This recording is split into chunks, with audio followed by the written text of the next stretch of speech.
Bienvenue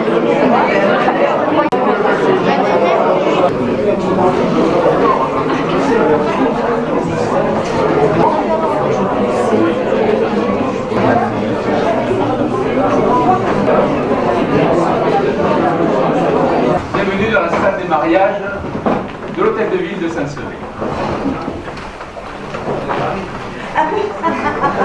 Vous êtes les mariés de l'année. Demain matin, à votre place, il y a 11h, nous aurons un mariage. Puisque vous êtes à la place des mariés, vous êtes nos invités d'honneur.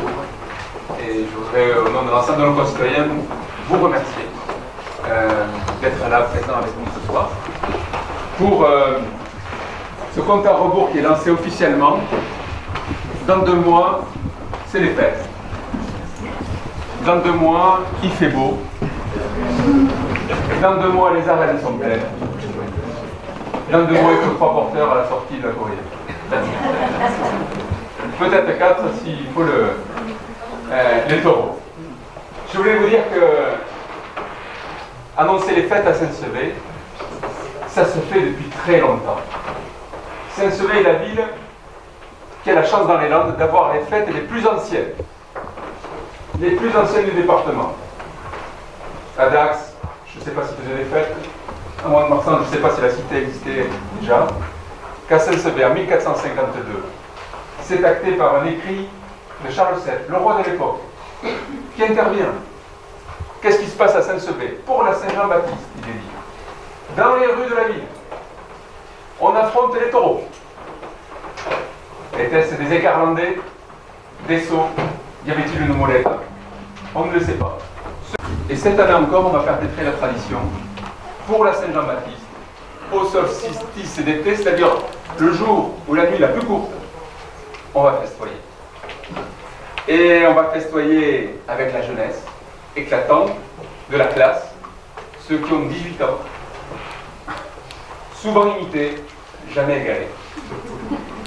Et nous allons le faire autour des festivités taurines. Et n'oubliez pas qu'il y a au fond 50 ans, en 1972, les toreros français sont descendus dans l'arène, ici à Saint-Sevé, pour dire on a le droit d'affronter des taureaux et de vivre notre passion. Ce ne sont pas réservés aux Espagnols. Moins de 50 ans après, 2 jeunes Landais affronteront des taureaux de 4 ans, avec le numéro 1 actuel, Sébastien Castellien, dans l'arène de Saint-Sevé. Alors qu'on se dit souvent que la tauromachie est en péril, il faut la défendre. Ici, elle est bien vivante, elle nous anime, elle est liée de nos cœurs et notre sang. Et nous aurons donc 2 toreros, nous aurons Landais, le match Dax-Mont-de-Marsan, qui va s'arbitrer ici en terre neutre, à Saint-Sevé. Et puis nous aurons dans cette magnifique festivité les 6 bars de la ville ouverte, 7 peigneurs présentes, des dizaines d'associations qui participeront. Et parmi ces associations, une que je voudrais remercier vraiment plus particulièrement, le comité des fêtes. Parce que cette fête, elle se fait avec le soutien de la ville, mais elle est portée par des bénévoles. Qui le font gratuitement, qui le font par amour de leur ville, qui le font avec la joie de voir que chaque année, des jeunes font des rencontres, deviennent Saint-Séverin pour toute leur vie. Moi qui ai eu la chance de grandir ici, je me souviens de ma classe de 18 ans. On se retrouve tous les ans pour le barbecue, tous les 5 ans un peu plus. Et ces fêtes sont au cœur, au fond, de la sociabilité. Ce qui se joue, c'est plus qu'une tradition, c'est une véritable culture. C'est un moment où les Saint-Séverins se brassent, c'est un moment où les Saint-Séverins accueillent, et c'est un moment où Saint-Sevé est le plus beau. Et je pense que dans ces temps où il y a beaucoup de crispation, où il y a beaucoup de difficultés, mais la fête elle est plus que jamais nécessaire, parce que c'est le moment de l'échange, c'est le moment où on est heureux ensemble. Alors cette année encore, Saint-Sevé sera la 3e feria du département. J'espère que tout se passera pour le mieux. Et je vous souhaite à toutes et tous une bonne soirée. Je vais passer de suite la parole à Myriam qui va nous présenter le programme. Et nous aurons une 2e partie dédiée à la tauromachie, où vous aurez le plaisir d'écouter nos autres héros qui se préparent, je l'espère, à un triomphe ici. Je leur souhaite, et je voudrais finir par eux. Vous êtes à mes yeux des exemples pour la jeunesse. des exemples de courage, des exemples de ténacité. Vous vivez un idéal et vous le vivez à fond. Vous le vivez d'une manière extrême. Et il y a là-dedans quelque chose qui vous sublime et qui emporte les foules. Et donc, en ce sens, vous êtes un très bel exemple. Et donc, je voudrais vous remercier d'être là ce soir, vous dire qu'on vous aime et qu'on va vous soutenir comme des supporters pour essayer, allez, on va dire, de faire la nique à Castella. Parce qu'il y aura de la compétition. Voilà. Alors, on est heureux de vous avoir. Et je passe la parole à Myriam.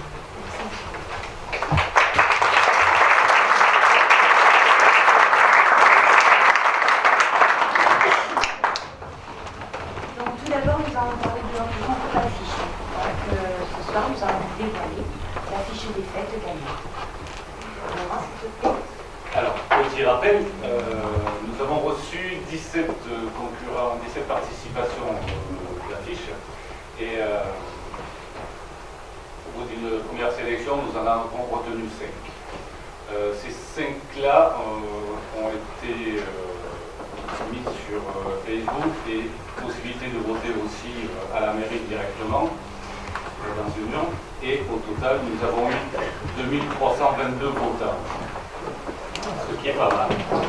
Alors, le score, c'était, pour établir le score, c'était à 50% des votes du public et à 50% du conseil d'administration et du conseil des fêtes. Et je vais vous dire, ça s'est joué à très très peu de choses. Il y a une affiche qui fait 34%, l'autre elle fait 37%. Et ce jeune homme, Benjamin, je veux dire, Benjamin qui a de contacts et il nous a concocté cette affiche.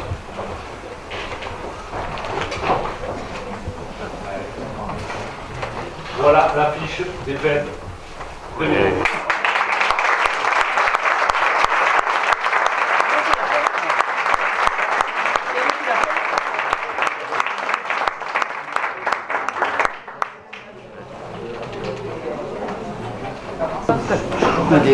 Festif, à la fois accueillant avec le sourire et prêt à vous accueillir avec la musique, la gastronomie.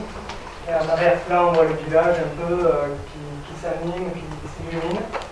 Et tous les feux d'artifice pour le feu de la Saint-Jean. Voilà.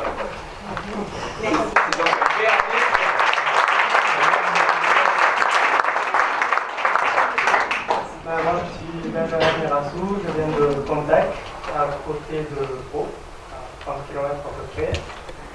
Je suis graphiste depuis 3 ans à peu près. Et voilà, là je suis graphiste du côté de Narbonne, dans une coopérative viticole. Et voilà, je suis de retour à Voilà, donc nous allons te remettre le chèque. Bravo.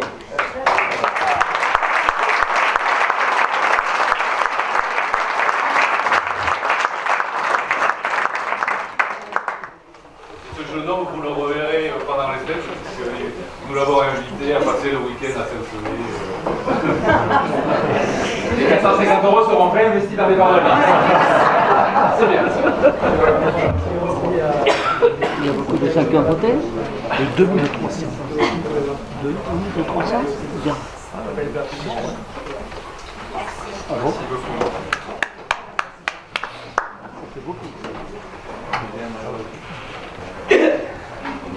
Une affiche teinte rouge. Et donc, Myriam, ce programme. Nous allons parler du programme. Nous allons commencer donc par le vendredi 21 juin. Donc nous démarrons à 17h30 avec la première manche de la course des trottinettes. Karine, tu peux présenter la course des trottinettes? Alors, la course des trottinettes se fera comme chaque année, donc 2 manches, une le vendredi à 17h30 et une le lundi à 17h30. Aucun changement prévu par rapport aux jeux de la vie. Oui,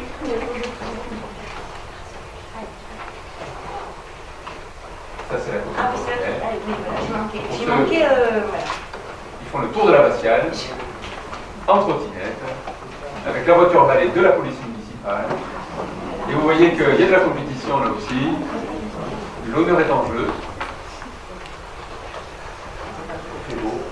Donc, suivi de la 5e édition du Trail de la Saint-Jean. Voilà. Voilà. S'il te plaît, Alain. Vous pouvez venir présenter le Trail de la Saint-Jean.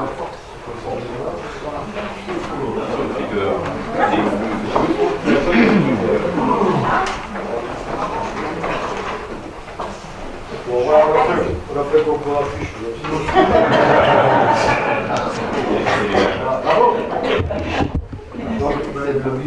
on a mis quelques guirlandes, on a mis une vachette, et quand même des cours. Très belle affiche, dans les C'est Jessica Capelot, c'est elle qui l'a réalisé sur le. Oui. Voilà la fichette Parlez-nous du Donc alors, pour la 5e année consécutive, nous organisons, donc nous sommes les 3 présidents de la PA Château de Gascogne, VTT, jogging et randonnée et marche nordique. Donc dans la Rousset, Jean-Pierre Cassette et Alain Labatte. Donc nous 3, nous organisons pour la 5e année consécutive le Trail de la Saint-Jean. Avec deux circuits, 2 parcours, 10 et 17 km. Qui seront un petit peu modifiés cette année en raison des intempéries l'année dernière, en juin, qui avait détruit une partie de la passerelle qui est après le terrain de camping, dans la Bretonne, donc on va le modifier un petit peu. Mais bon, ça sera grosso modo la même distance que l'année dernière. J'espère nous aussi cette année qu'on aura beau temps. autant de participants. On essaiera de dépasser les 204 participants que nous avions l'année dernière. On va essayer de faire mieux, mais bon, après, voilà. Oui, c'est bien. Voilà.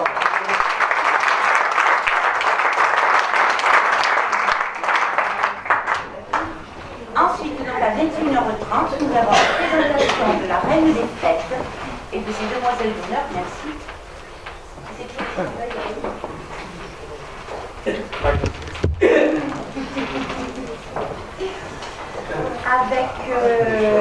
Avec la remise.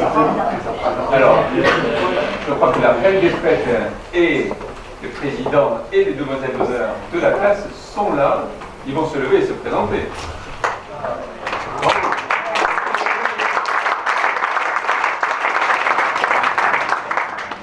Prenez la parole.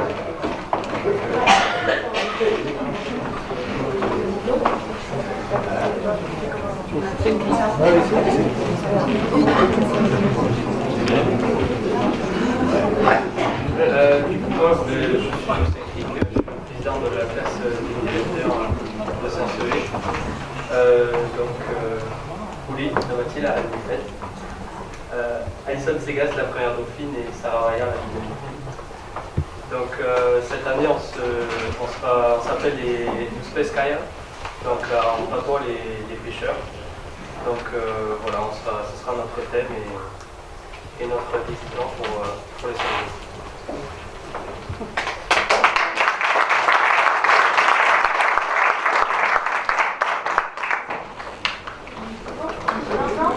Important, une course des cuisinières le lundi, Oui. où toutes ces personnes feront des écarts si les primes sont bonnes. Mettez les billets de 5 de côté.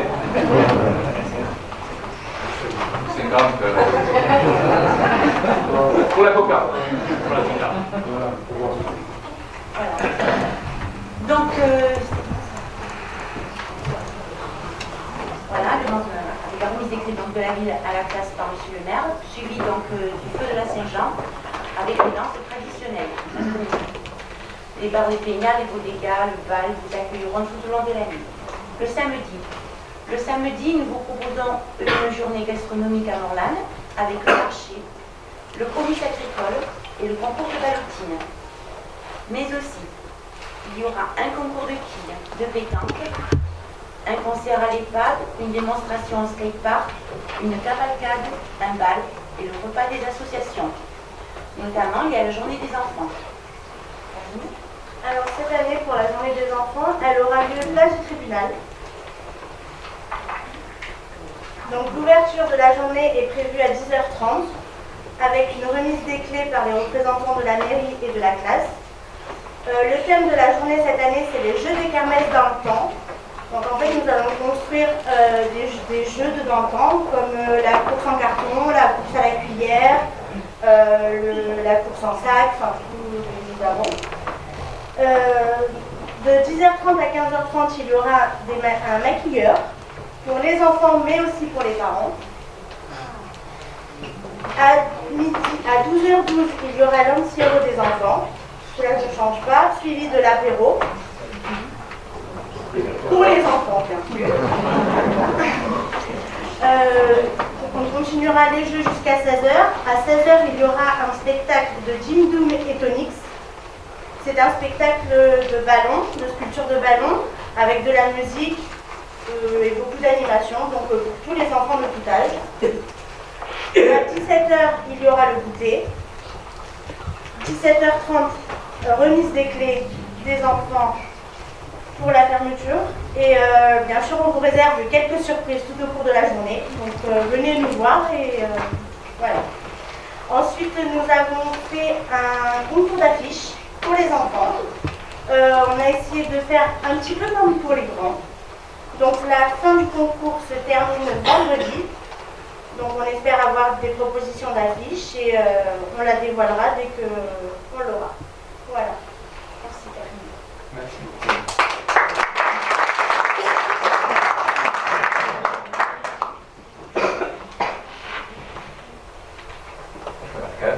Voilà, on en a parlé. Donc le dimanche 23 reste la journée Tourine, mais ça de toute façon nous allons voir après. Voilà. Mais ne pas oublier le concours de pêche, la messe, la cavalcade, le radio-crochet et la tertulia. Pour le lundi 24, il y a une animation musicale à l'EHPAD à l'hôpital. Il y a le repas des anciens animé par la classe, un bal musette, un jeu de quilles également sera proposé dans le Jacobin. Et la course des trottinettes, la finale, avec remise des coupes. Et évidemment la course des cuisinières, excusez-moi, qui sera animée par la classe 2020 et 2021, avec la gagnée dernière de Ménus. Puis le repas de l'association des fêtes, et à 23h30, le spectacle pyrosymphonique. Voilà, le feu d'artifice. Le mardi 25 reste le concours de pétanque.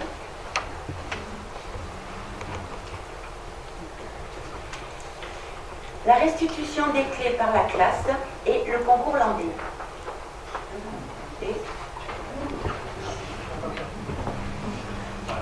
Donc nous allons... Laurent n'est pas là pour le coup? Non. Jean-Noël. Jean-Noël. Oui. Tu vas nous parler du concours landais. Vous pouvez le faire très bien pour moi. Non, Jean-Noël est éducateur. Allez, viens-moi.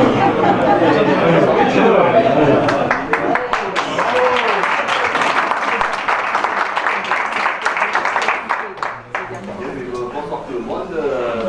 Le concours landais, comme d'habitude, on a l'honneur de terminer les fêtes de la Saint-Jean.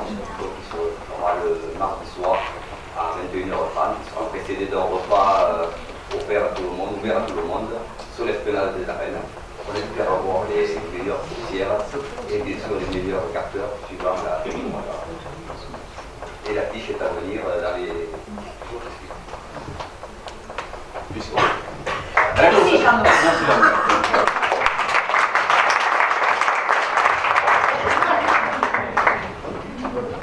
Au concours landais, jusqu'à la veille, on ne sait ni les vaches, ni les hommes.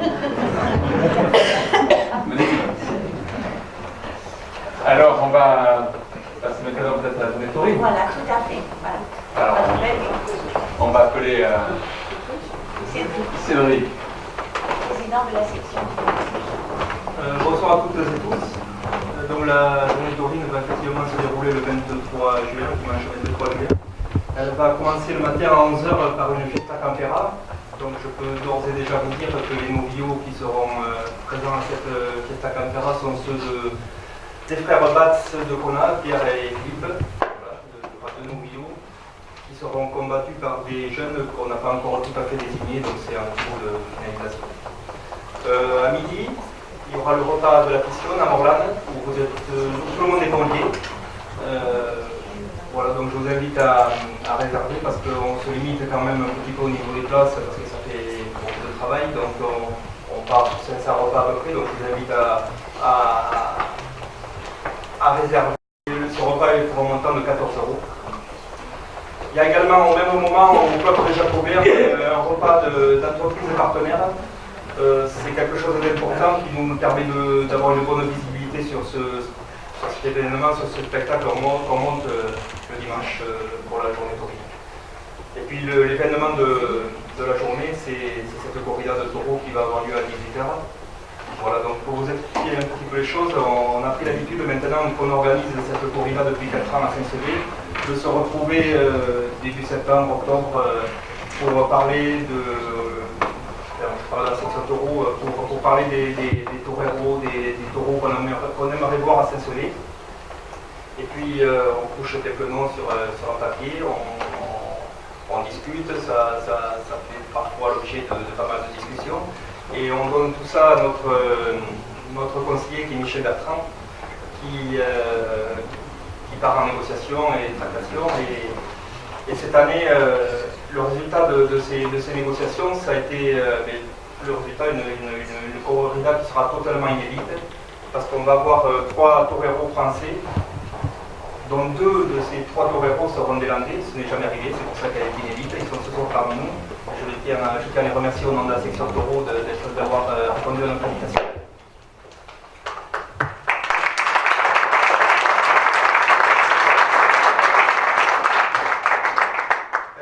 Également inédite parce que c'est la présentation d'un élevage prestigieux à Saint-Sevé qui n'est jamais venu.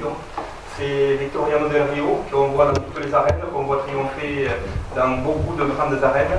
Et bon, Saint-Sevé, vous le savez tous, c'est pas une grande place, mais voilà, ça va à leur présentation, donc ils nous feront également l'honneur d'être là et c'est un grand privilège de les avoir. Je prends les notes. Chose également importante, on a depuis maintenant quelques années à Saint-Sevé, au niveau de cette section taureau, une approche tarifaire qu'on veut la plus avantageuse possible pour les jeunes. Voilà, on veut qu'il y ait le maximum de jeunes dans ces arènes, on veut qu'il y ait un retour des jeunes dans les arènes.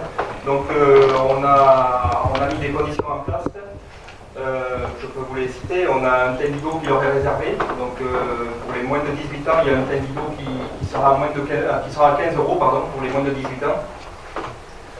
Pour les jeunes qui ne veulent pas aller à la corrida seuls, on fait du moins 50% sur toutes les places dans toute l'arène pour un jeune qui est accompagné.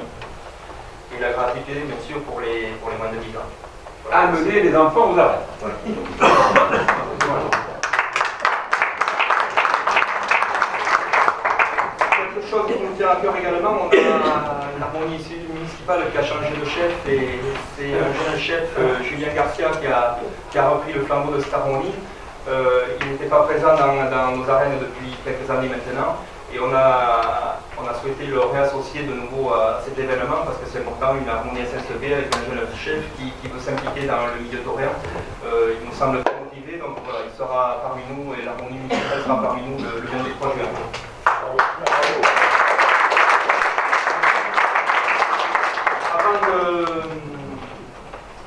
Avant de dévoiler l'affiche, que certains ont peut-être déjà vue, mais bon, on va quand même la dévoiler. Michel, je t'invite à venir. Tu vas peut-être parler un petit peu plus précisément de ce corrida. On dévoilera l'affiche après. Bonsoir à tous. Merci de nous recevoir. Merci à Thomas, merci à Thomas d'être venu de loin. Bonsoir aussi Pides, qui est le fils de Robert Pides, qui a été un torero français important, pionnier dans la tauromachie. Je vous remercie d'être là, tous aussi. Je suis aussi ému parce que c'est vrai que ce soir, ça me rappelle moi quand il y a 40 ans, je venais ici assister après les Nominada au tertulia que venait Maître Comana et toute la fiction de Sainte-Séverine. Et c'est vrai que ça ne me rajeunit pas. Ça ne me rajeunit pas d'avoir vu Thomas et Clément faire leur début dans le San Piador, ici dans les Landes. Mais c'est en tout cas pour moi une grande satisfaction d'être encore là, ici, avec vous, pour le voir. Et j'espère pour les gens qui l'ont fait, ainsi que Sébastien Castella qui nous fait un très grand honneur. Il nous fait un très grand honneur de revenir à Saint-Sevé comme il l'a fait en 2016, parce qu'on lui a proposé ce projet de venir ici, en main en main d'ailleurs avec un jeune. Et là encore avec deux jeunes matadors hollandais, et dont l'un ce sera sa présentation dans le sud-ouest, en France, de matadors, Clément. Sébastien a accepté ce propos, ce projet. Sébastien aujourd'hui ne pouvait pas être avec nous parce qu'il est à Aguascalientes au Mexique. Aguascalientes au Mexique, c'est une des plus grandes férias du Mexique. C'est comparable à ce que peut être Séville, Bilbao. Certains, dans le domaine équestre, c'est comme participer à un CSO 5 étoiles. Donc je crois que c'est un moment important pour nous d'avoir pu réunir ces 30 euros sur cette même affiche. Voilà. Et je suis aussi heureux d'avoir réussi à remplir aussi les objectifs qui ont été fixés par la section taureau, par Cédric, c'est ce taureau qui haut et fort véhicule l'image de Saint-Sevé en dehors de Saint-Sevé. Je pense à Jean-Jacques, je pense aussi à tous les autres qui sont dans les armes. Voilà.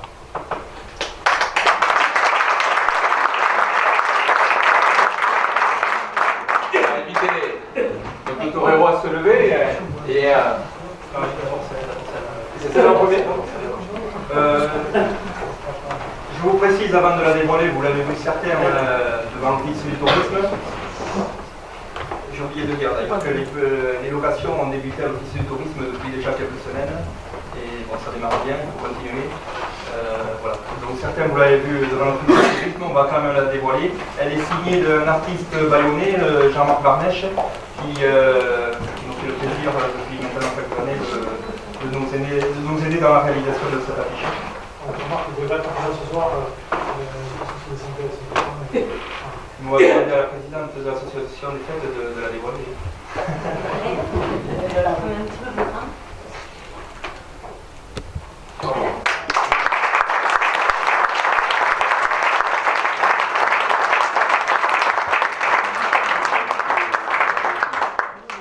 Je vous ai parlé d'une corrida, de l'événement tout à fait inédit. On a voulu amener également de l'exclusivité un petit peu à cette présentation, à cette affiche. Donc je vais demander à Clément et à Thomas de nous rejoindre. On a une surprise à leur offrir et venez par nous.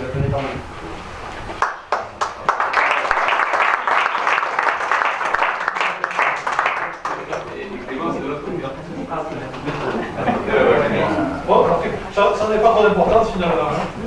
Non, il n'y en a pas une.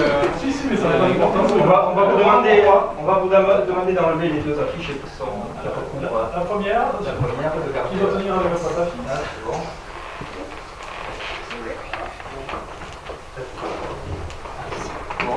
Allez, on va enlever la affiche.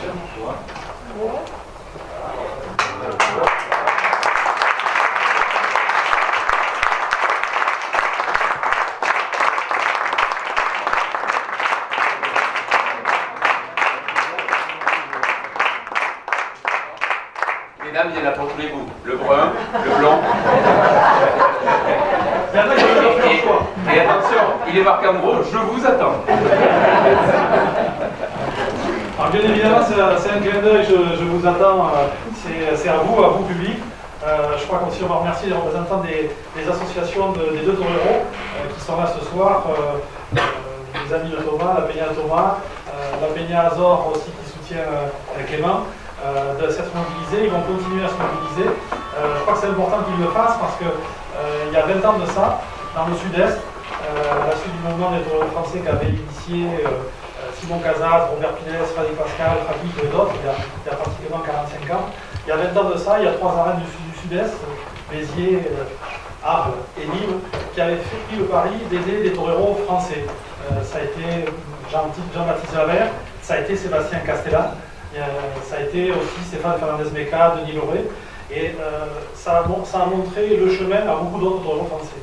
Donc ici dans les Landes, je crois que déjà Mont-de-Marsan a déjà commencé à aider Thomas. En tout cas, nous à Saint-Sevé, ce qu'on voulait, c'est aussi vous donner l'opportunité de pouvoir être à ce niveau-là, d'affronter aussi un élevage de très bonne qualité. Donc il n'y aura que 3 communes en France, Nîmes, Saint-Sevé, puis Dax. Donc c'est un petit clin d'œil, je vous attends. Bien évidemment, n'oubliez pas, Thomas et Clément, que Sébastien vous attendra aussi. Donc il a quelques années devant lui, hein, il a 15 ans de plus pour toi, Thomas, pratiquement. Il en a toi, tu en as que 2, lui il en a 20 de donc ça va être un challenge pour vous d'aller chercher sa place, parce que Sébastien a une très grande carrière devant lui, il a encore quelques belles années. Bon, c'est encore aujourd'hui parmi nous au bout de 30 ans de carrière, mais pour arriver à gagner ce poste de figoule, il va falloir que vous soutiez ferme aussi. Voilà. Et je sais que vous avez tous les deux les qualités pour le faire, et en tout cas j'ai vraiment pleinement confiance en vous.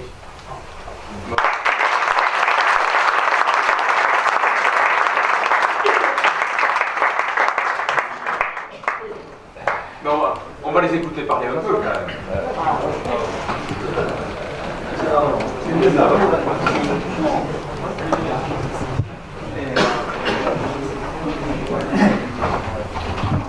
Alors j'ai la primeur de lancer la première question. Comment vous vous préparez à cette occasion? Et aux autres d'ailleurs, cette saison, comment elle s'annonce? Alors je commence par le plus ancien. Bonsoir à tous, bonsoir à tout le monde. Tout d'abord, merci de votre accueil, merci de donner une telle importance à Saint-Sevé. Je voulais revenir sur le sujet, Michel a bien en parlé, mais moi quand je suis rentré ici dans cette salle et qu'on m'a appelé pour torer à Saint-Sevé, c'est vrai que ça a été un réel plaisir de pouvoir venir dans ces arènes. Et j'ai surtout pensé à l'histoire comme ces arènes il y a quelques années de ça. Les matadors de taureaux français se sont battus et ont fait peut-être un geste très fort qu'ils n'auraient peut-être pas dû faire. Enfin, le geste en lui-même peut être contesté et peut être contestable, c'est sûr. Mais en tout cas, ils se sont battus pour qu'aujourd'hui, pour donner la place à des matadors de taureaux français comme Clément, comme moi, comme Gabriela, comme Bautiste qui vient de se retirer. Et c'est vrai que c'est grâce à eux et quelque part que nous on est là. Et du coup, c'est aussi un clin d'œil, vous, la ville de Saint-Sevé, l'organisateur de Saint-Sevé, c'est tirer un grand coup de chapeau, parce que c'est vrai que c'est un pari, c'est un grand pari. Et au bout de, je dirais, 20 ans, 30 ans peut-être, ils ont fait ce... Il y a 2 coups d'éclat quand même. Oui, en 72 et en 90. Voilà, exactement. Et c'est vrai que de le refaire dans ces arènes, c'est vraiment un coup de chapeau à la ville de Saint-Sevé et aux organisateurs de Saint-Sevé. Donc je voulais, moi personnellement, vous remercier et vous dire pour remercier la section. Voilà.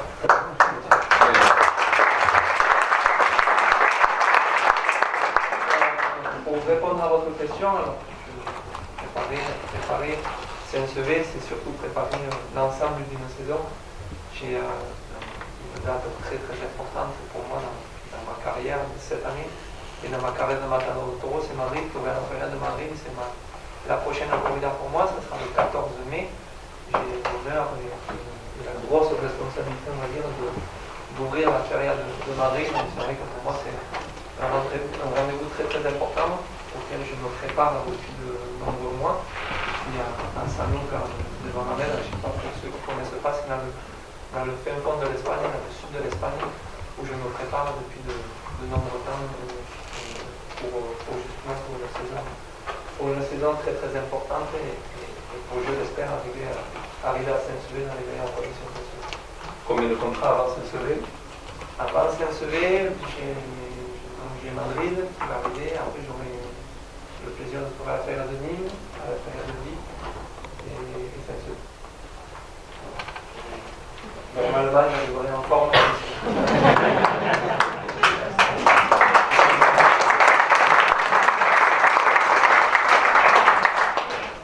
Même question, Clément.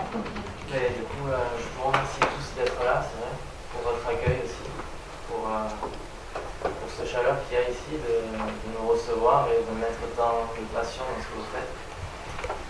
Donc moi, contrairement à Thomas, c'est pas une saison que je prépare parce que je n'ai que cette corrida, donc cette date est très importante pour moi. C'est, je pense, voilà, une corrida qui va compter énormément dans ma carrière. J'ai la chance de la partager avec et voilà, deux maestros, parce que c'est les maestros. Donc Sébastien, qui est une star, une référence pour nous, toreros. Que ce soit en France comme en Espagne, il est très respecté et copié aussi, parce que c'est une source d'inspiration.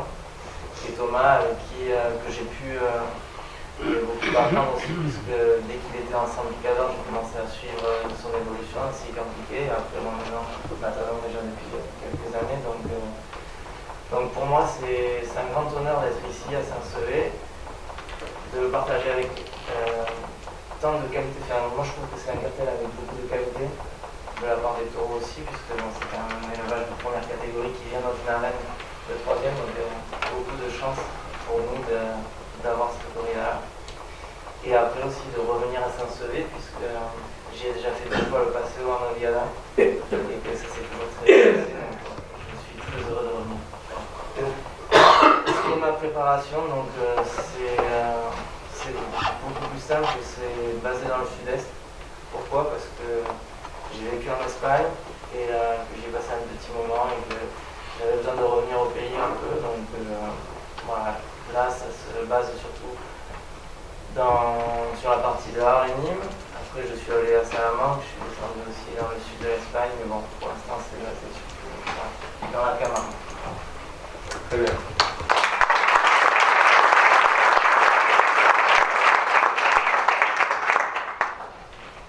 Thomas, et après je vais passer la parole. La dernière fois que tu nous as quittés, c'était précipitamment. Oui. Et ça reste pour nous aficionados un geste qui à mes yeux était très important quand on s'arrête pas là à Saint-Sevé des fois. Tu étais à mano, tu avais malheureusement été par forme. Et voilà, tout ça je peux le dire. Et voilà. Y a-t-il des questions?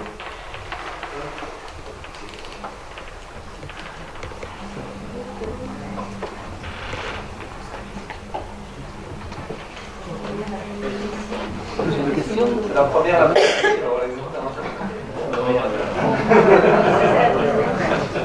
journée type d'un matador, comment monsieur le maire,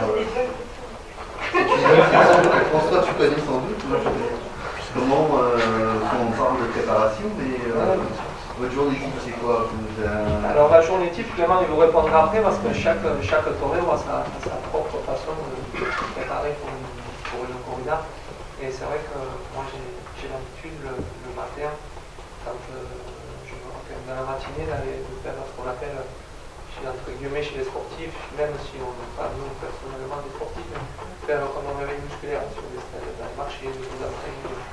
Et après, le midi, vous avez le sorteo, le tirage au sort des taureaux. Et après le sorteo, moi j'ai pour habitude également de manger avec ma quadrille. J'aime bien qu'on se retrouve le midi pour qu'on déjeune ensemble, pour qu'on parle des taureaux que je vais torer, qu'on parle des derniers petits réglages s'il y a des choses à voir. Et voilà, et après vous avez le moment où vous vous reposez et vous commencez à vous préparer. Je commence à me préparer généralement 2 heures avant l'heure du passé. Pour moi, c'est ma journée type que je vais avoir le jour de Saint-Sevé. Et moi, c'est un peu similaire, sauf que le matin, il y a entre les voyages, le moment d'arrivée, c'est pas forcément le moment où je fais le réveil musculaire, c'est plus après la sieste, justement. Voilà, on sait toujours qu'à midi, il y a le sorteo, donc c'est un moment un peu de tension, un peu de pression, parce que on se dit quel taureau on va toucher, tout ça. Après, bon, il y a un moment où la toile... Vous les voyez, les taureaux? Moi, personnellement, non. Moi, jamais non. D'accord. Non, c'était pour... Ouais, bien sûr. En fait, c'est vos quadrilles à vous. Exactement. C'est les quadrilles et le représentant du groupe. Voilà. De les voir avant, ça me fait mal dormir à la sieste. Donc vous arrivez à dormir quand même. Oui, bien sûr. Moi, personnellement, j'arrive à dormir. Ouais, c'est un moment où on a besoin aussi de se relaxer en moment de pression, de tension. Donc c'est important de le prendre au sérieux, ça. Et après, voilà. Moi aussi, je tarde à me préparer, donc j'ai un peu de temps à me changer.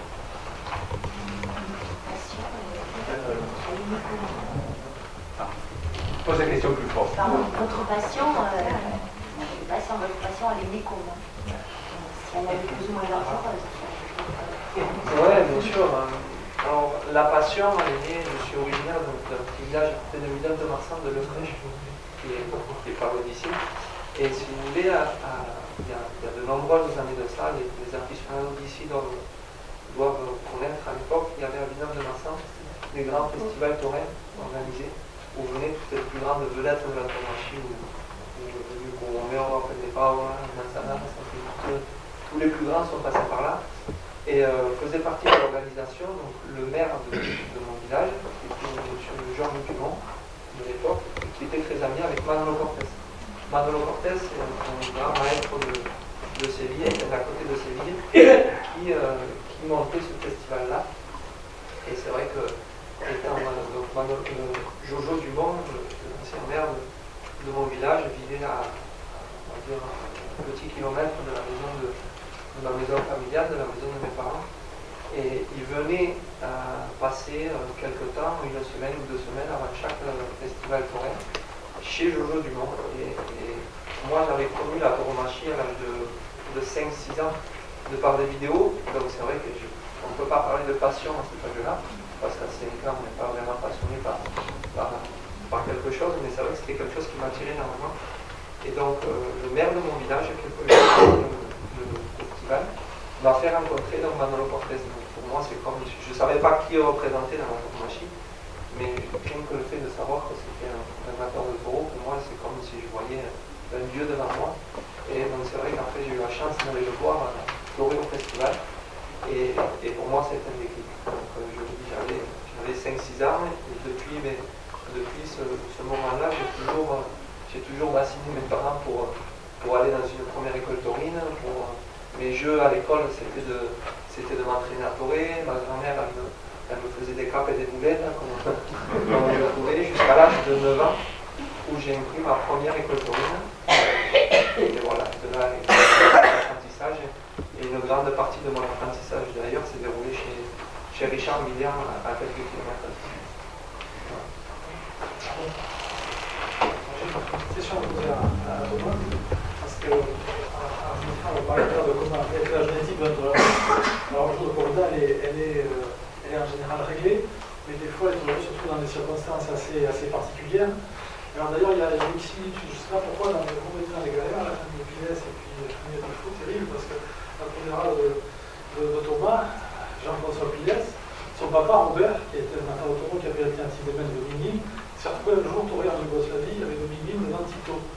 Et récemment, toi, tu es parti au Maine du Gâtoré, avec un résultat d'ailleurs assez remarquable. Heureusement qu'il avait le résultat dans l'arène. Voilà, je voudrais que tu me racontes ce qu'il y a eu avant, ce qu'il y a eu avant et ce qu'il y a eu dans l'arène. Pleine de révolution. Oui, au mois de janvier, j'ai eu l'immense plaisir d'aller torer donc au Venezuela. Et c'est vrai que j'y suis allé dans des conditions, les conditions du pays, vous les connaissez tous, catastrophiques. Et c'est vrai que ça a été une aventure pour moi à la fois inoubliable parce que le résultat dans l'arène pour moi était très positif. J'ai eu la chance de glacer le taureau. Pour moi, c'était la première fois. Non, c'était la seconde fois.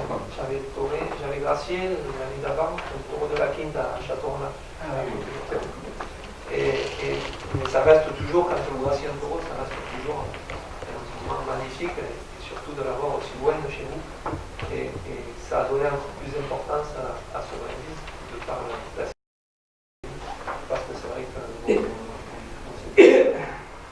c'est catastrophique, et c'est vrai que j'ai vécu pendant 10 jours là-bas, enfermé dans mon hôtel, à surveiller, et j'étais vraiment content de rentrer dans mes landes. Je donne un ça, je vous demandais moi à Clément, parce que c'est vrai que Clément va faire sa présentation à Matador, en France, dans le sud-ouest, et à SNCV. Mais il a fait une carrière très brillante de noblière en Espagne. Il a parcouru les principales arènes importantes. Il a été programmé au moins 3 fois, je pense, à faire Madrid, Saint-Isidre. Il a tourné aussi à Séville, à Mestre, en laissant une impression absolument magnifique. De ce parcours en Espagne, ça nous a oublié quelle est l'anecdote, le jour inoubliable, le jour le plus marquant que tu gardes en mémoire. Ouais, je ne vais pas vous mentir, le jour le plus qui sort de tous les autres, c'est d'abord l'alternative. Voilà, l'alternative, c'est quelque chose c'est un jour exceptionnel. Pour moi, il s'est passé une journée parfaite. Ça a commencé le matin, j'avais mes amis avec moi. Le sortéo, je ne m'en suis pas trop préoccupé. Je savais que la corrida viendrait. Voilà, les sorties un peu fortes, mais ça n'avait pas l'air. C'était peu important dans ce jour-là. J'ai mangé avec des amis, j'ai décompressé très vite. Et après, le moment tant attendu était venu. On rentre vite dans le sujet puisque c'est le premier taureau qui nous attend et c'est un moment exceptionnel. C'est un moment exceptionnel et malgré que ça a été en Espagne, à Saint-Maur, il y avait beaucoup de personnes qui étaient là pour moi, donc je me suis senti comme si j'étais chez moi. Donc un grand moment et sûrement le meilleur souvenir que je vois en Espagne. Je voudrais vous poser une question. Vous dites que vous ne voyez pas le taureau, en fait. On vous raconte des histoires sur le taureau avant de le voir. Quel est votre sentiment quand vous êtes en face du taureau? C'est une très bonne question. Ça doit pas être facile à répondre. Bien sûr, si vous voulez, souvent, chaque élevage a une origine, si vous voulez, et suivant l'origine de chaque élevage, vous avez, on va dire, un prototype type entre guillemets, du bon taureau. C'est-à-dire que suivant la morphologie du taureau, suivant le type du taureau, vous savez, vous pouvez vous imaginer que ça va être un bon ou un mauvais taureau. Même si on ne le sait jamais, mais dans chaque ganaderie, le prototype type du bon taureau, on le reconnaît physiquement. Donc si vous voulez, le fait de voir vos taureaux avant, et si vous ne voyez pas un taureau qui vous plaît par rapport à l'élevage, vous allez vous faire une histoire dans la tête de comment le tourer, de comment l'aborder, et puis finalement peut-être que ça va sortir tout à fait l'inverse. Ou alors même, et moi ça m'est arrivé plein de fois, d'avoir un taureau magnifique, de vous dire ce taureau c'est sûr que je vais me régaler avec. Donc vous imaginez des failles dans la tête, vous dites je vais le commencer comme ça, je vais y faire ça, et puis finalement ça sort tout à l'envers. Donc c'est pour ça qu'il vaut mieux, enfin, pour moi personnellement, il vaut mieux. On sait qu'on va avoir 2 taureaux l'après-midi et on va prendre le dernier moment.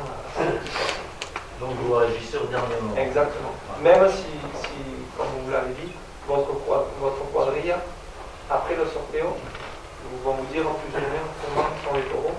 Mais après, moi personnellement, il ne vaut mieux pas que je le dise. D'ailleurs, parce que des fois, s'il y a des gros taureaux, ils vous mentent un peu. Non, il est fort, mais bon. On peut leur demander parce que Thomas est accompagné au moment de ses carrières, il se présente de Nicolas Bertoli, qui est un excellent piqueur, qui est par là. C'est bien, Nicolas. Ah, mais on a besoin de picador.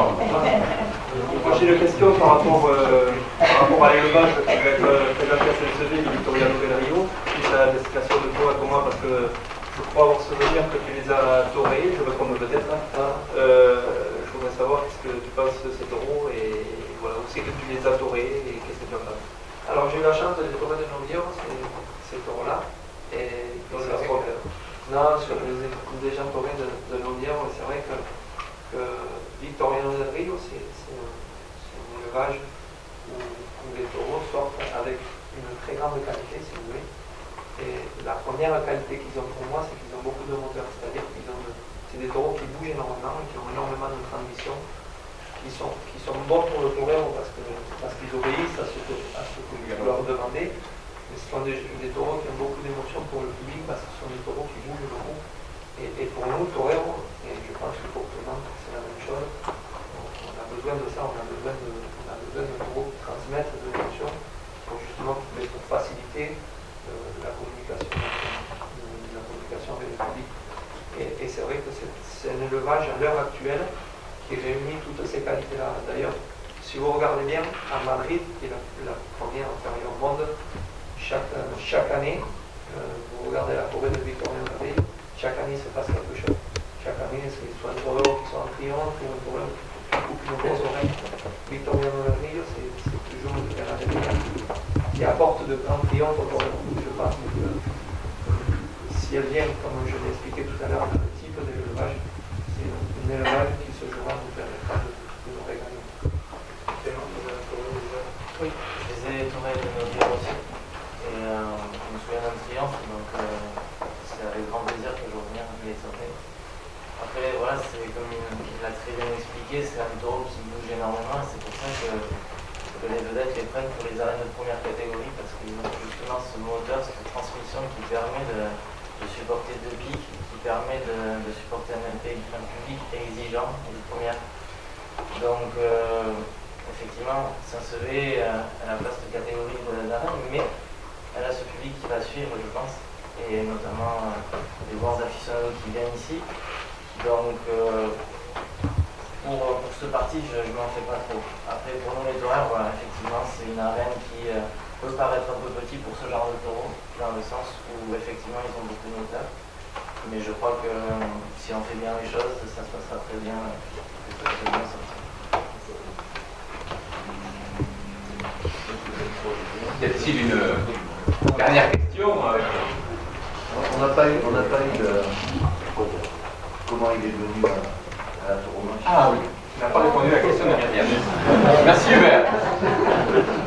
Elle avait besoin d'un avocat. Mais écoutez, moi, c'est grâce à mon père, en fait. Parce que mon père est bibliophile taurin. Du coup, c'est à travers les images des livres et c'est venu très tôt aussi, puisque dans mon berceau, j'avais déjà une cape ramenée de salamandre de mon père. Donc j'ai grandi avec ça comme doudou, des images de taureaux dans mon garage, dans des livres. Et après, c'est vrai qu'il y a eu l'époque des VHS. Donc à cette époque-là, il y avait tous les best-of de Canal+, qui réunissaient les meilleurs taureaux de la saison. Et il y a eu aussi un élément déclencheur, je pense, c'est l'alternative et les fabuleuses temporadas del groupe. Donc ça, c'est sûr. Voilà. Tout ça, c'est des éléments qui marquent énormément. Et quand j'étais petit, voilà, je rêvais d'avoir un costume blanc et or, celui de Ruby et de son alternative. Bon, finalement, maintenant, je n'aime plus que le blanc, j'aime moins le blanc, mais bon, voilà, c'est comme ça que je suis arrivé à la thématique.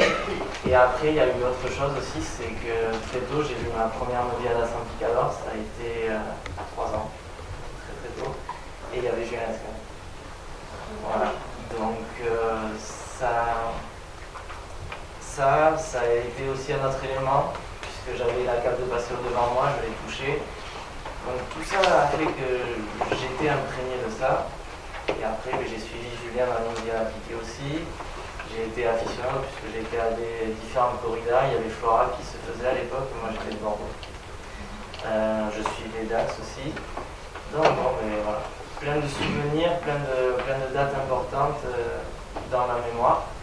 Et après, il a fallu se mettre devant l'animal. Et la première fois que je m'y suis mis, c'était au Cambodge, voilà, à Dax. Donc, toutes les petites arènes, voilà, très belle baignade. Voilà. Et plein de bons souvenirs de cette passion qui est née au fur et à mesure.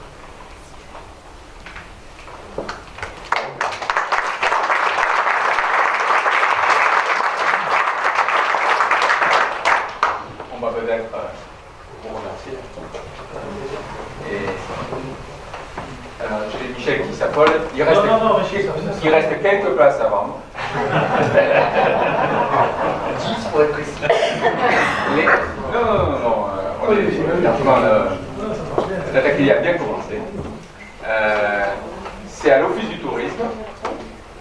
Vous avez sur les petits flyers réservation.